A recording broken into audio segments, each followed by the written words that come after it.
New threat to survivors of the wine country wildfires. For some, they're being forced out by landlords. KPIX5's Emily Turner says evictions are up dramatically. Emily? Yeah, Liz, you know, the fires have been long out, but we're still feeling the effects of it here in Santa Rosa as well as in Sonoma County. Folks who survived the fire and they made it through may now find their homes are yet again at risk. The Norty Bay wildfires killed 42 people and displaced thousands more. But 3 months later, there is now a second wave of victims. They are losing their homes, but not to flames. They're losing them to evictions. It doesn't feel like the Sonoma Strong that everybody talks about is happening now. It feels like people don't care about that. Yeah, it's just all about the money. Kaylin Wahagan, her boyfriend, and their 2-month-old son, Luca, have to be out of their apartment by Tuesday. So do the other tenants there.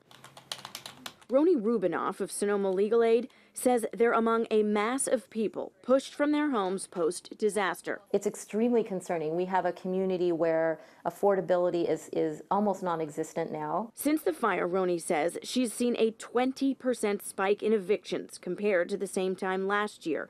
And in most cases, it's legal.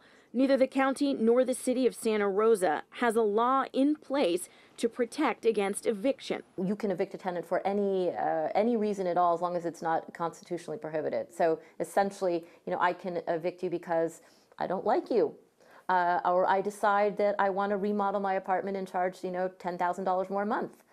There's nothing stopping me from doing that. The ballot measure that would have created that protection lost by about 1,000 votes this last summer. And now, Roni says, hundreds are suffering the consequences, including Kaylin's family. A couple weeks after the fires, we got a notice that our rent was going up 10%. And then we got a call a couple days after he was born saying that they were going to remodel and up the rent like almost 60%. And then the day after Thanksgiving, we got our notice to vacate, and so we've been looking for a place ever since. So she spent almost her entire maternity leave working to find another place, what has proven to be an impossible task in a market so tight it may leave her without an option. I don't feel like I have a community right now. I mean, I have a lot of friends that have been supportive, but I've even talked in front of the city council, and it just feels like nothing's happening.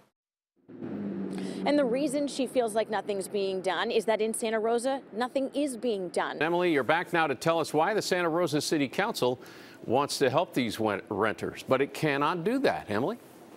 Yeah, essentially, they say their hands are tied by political red tape. This is not the first time that they've looked at this issue. In fact, they first discussed this rent control issue, or not rent control rather, but just cause eviction issues in December, and they're still talking about it now. Here's why. When they first talked about it in December, 3 members recused themselves because either they were renting a house or they were renting a room. Well, that left 4 members to vote on the issue, but it takes 5 to pass an emergency ordinance. Now, you could pass a regular ordinance on this because that only takes 4 votes, but it wouldn't go into effect immediately, and the mayor didn't want to call that vote because he was concerned he didn't know that all 4 of those folks would say yes to the issue. So now the city is waiting on a fair political practices opinion to issue their opinion on whether or not those 3 council members who recused themselves can actually be a part of this issue at all. And then, in the meantime, there will be dozens more people who are affected. Price gouging works, but it doesn't work very effectively if I can still evict you for no cause, wait around for a while, you know, nobody's paying attention to my property, and then I put it back on the market. And yes, it's a higher rent, but who's watching? That makes our tenants in this county particularly vulnerable. And of course, in a housing market where you have a 0% vacancy rate, you've now lost over 5,000 units, including many, many, many rentals. You've got even more pressure on that housing market. So people need that protection even more in this environment, because otherwise they have no warning and they get evicted and they have no cause.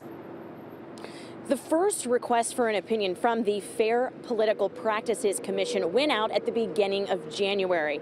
Legal Aid of Sonoma says that in that time, in the month of January, they have seen 60 people in just the month of January get evicted.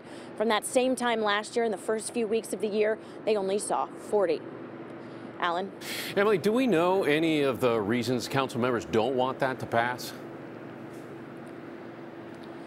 Yeah, there are several reasons, and they're legitimate concerns. One, they feel like this isn't a fair way to regulate the market. The second is they say people won't come and invest in the real estate market if they feel like City Hall is too quick to try and regulate it. There's also the concern of enforcement, because code enforcement is done by the same folks who are super busy right now trying to rebuild in the burned areas, so they don't know if they even have the bandwidth to handle that. Alan? All right, Emily Turner in Santa Rosa, thank you so much.